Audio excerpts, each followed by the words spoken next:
Our grandfather in 1920 was working for a gentleman down on Court Street, and they were selling pickles and sauerkraut, probably a few other items, but pickled. yeah. You know, we're all from German descendants, so it was probably just something Germans do, is pickling foods. Yeah. And he bought the company off of that gentleman and started his own, built a building over in Brighton on Kendall Avenue, and that was the first of the Kaiser Foods buildings. Still one of our production plants today. And back then they dealt more with the processed pickles, not the refrigerated pickles. So that recipe is pretty similar still.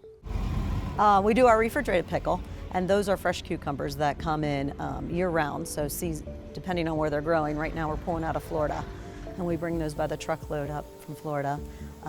Those are brought in, they are sorted through by size, shape, depending on what we're cutting. If we're cutting spears, it's got to be a nice straight pickle, and then it goes through the cutting equipment, gets weighed into whatever packaging container, a pail, a tote, whatever we're doing.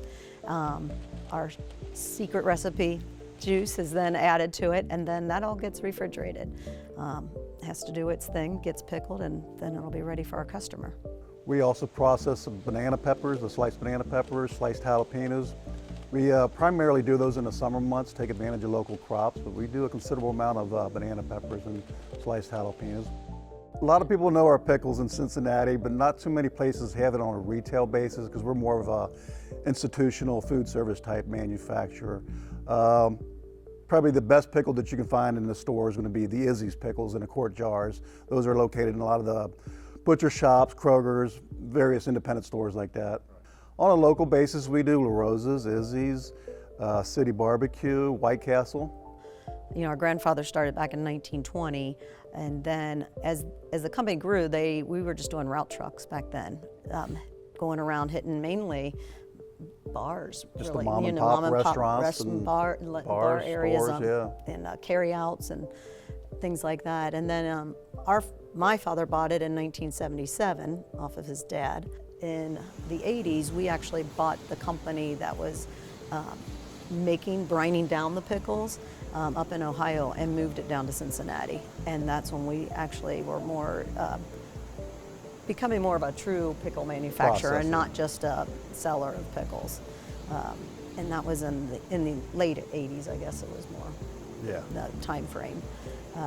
And then as we kept growing, we started realizing that these small mom and pop stores and restaurants were closing up, and these bigger Kroger's, you know, just the bigger companies were taking over. So we started really focusing and becoming more of a full-time manufacturer and kind of getting out of the route distribution business. So now we're full-time manufacturing, and we sell to the distributors who then take our products out.